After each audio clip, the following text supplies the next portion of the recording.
তোমাদের দাদাভাই অফিস থেকে আসার সময় আজকে এতগুলা মাছ নিয়ে এসেছে, আমাকে এক ধরনের প্রেশার আর কি। এতগুলা মাছ এখন আমাকে কাটতে হবে। এখানে নিয়ে এসেছে শিং মাছ, তারপরে পাবদা মাছ। শিং মাছ তো ভয়ে ফ্রিজে ঢুকিয়ে দিয়েছিলাম, কারণ একদম তাজা ছিল, ঠান্ডা না, মানে একদম না মারা গেলে এটা আমি কাটতে পারতাম না। এখানে চিংড়ি মাছ এনেছে আর এনেছে ইলিশ মাছ, সব মাছই 1 কেজি করে। 2টা ইলিশ মাছ এনেছে।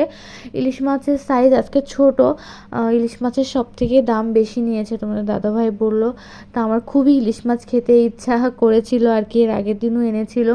তো একটা ইলিশ মাছ কাটবো, যেহেতু খিচুড়ি রান্না করেছি, এই জন্য দেখো কাটাকুটা করতে বসে গিয়েছে। আগে ইলিশ মাছটা কেটে নিই, তারপরে বাকি সব মাছগুলো কেটে নিব। আমি মাছ কাটতে খুব একটা বেশি ভালো পারি না, তারপরও আর কি এখন কি করতে মানে কি করার আর কি, নিজেরই কাটতে হবে। সংসার হয়ে গেলে মেয়েরা সবই পারে। তো এখন কতক্ষণ লাগবে সেটা জানি না। আর খালার দিয়ে আসলে আমি মাছ কাটাই না, ওনাদের কখনোই কাটাই নাই।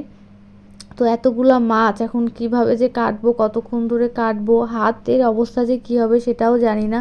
তো দেখো এখানে হচ্ছে মাছটা কেটে নিচ্ছে। আর ইলিশ মাছটা বেশ ভালোই ছিল, সাইজে খুব বড় ছিল না, কিন্তু বেশ কাটার সময় ভালোই লেগেছে এই আর কি। আসলে ইলিশ মাছ একদম স্বাদের বাইরে চলে গিয়েছে, কিন্তু খেতে তো ইচ্ছা করে। ইলিশ মাছে একদমই ডিম হয়নি। আর শিং মাছ কাটতে আমার ভীষণ ভয় লাগে, যে কোনো মাছ কাটতেই। তারপরে ঘরে ছিল না ছাই, যেটা দিয়ে মাছ কাটতে হয়, তো পাশের বাসার ভাবির কাছ থেকে একটু নিয়ে আসলাম আর কি, কারণ আমার হচ্ছে ওটা শেষ হয়ে গিয়েছিল। আর মা হচ্ছে বেঁচে থাকতে সব কিছু আমাকে বাড়ি থেকে একদম গুছিয়ে গাছিয়ে দিত। এখন মা নাই, তো এখন সব কিছু আমার করতে হয়।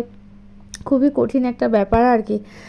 অভ্যাসটা মা করে দিয়ে গিয়েছে অনেক বছর ধরে। তো মাছগুলা কেটে নিয়ে তারপরে মানে অনেকক্ষণ ধরে কেটেছি, আমার অবস্থা খারাপ হয়ে গিয়েছে। তারপরে একদম স্নান করে এসে দেখো এখানে আমি মাছ তো ভাজা করেছি, তোমাদেরকে এত কিছু দেখাতে পারিনি। এখানে হচ্ছে ভর্তা করব, শুকনো লঙ্কা খাবো না, কারণ অ্যাসিডিটি হয় আমার জন্য। একটু ভর্তা যদি খাই পেঁয়াজ মরিচ দিয়ে তবে আজকে খিচুড়ি খাওয়ার ওয়েদার আছে, কারণ বাইরে মেঘলা, এই বৃষ্টি হচ্ছে, এই থামছে। আর তাড়াহুড়োর জন্য আমি খিচুড়িটাই চাপিয়েছি, কারণ হচ্ছে আমি পারতাম না, কারণ মাছ কেটে ধুয়ে আবার রাতে এগুলো রান্না করা খুবই কষ্ট হয়ে যেত। খিচুড়ি সহজ পদ্ধতি আর তাড়াতাড়ি হয়ে যায়, এই কারণে দেখো ইলিশ মাছ দিয়ে দিচ্ছি। তো সাজিয়ে গুছিয়ে নিয়ে খাবো কয়েক পিস। আমি বেশি খাবো, তোমাদের দাদাভাই আসলে ডিম ভাজি আর বলেছে আমাকে 1 পিস ইলিশ মাছ দাও। আমার জন্য ইলিশ মাছটা এনেছে, আমাকে বলেছে যদি 3000 টাকা কেজিও হতো তাও আমি ইলিশ মাছ আনতাম। তো যাই হোক, কারণ বাজার বলে ইলিশ মাছটা পাওয়া গিয়েছে, এখন বলে খুব কম পাওয়া যাচ্ছে। যাই হোক, এখানে আমি আচার নিয়ে নিয়েছি। আমি যে আচারটা বানিয়েছি, আচারটা কিন্তু ভীষণ ভালো হয়েছে।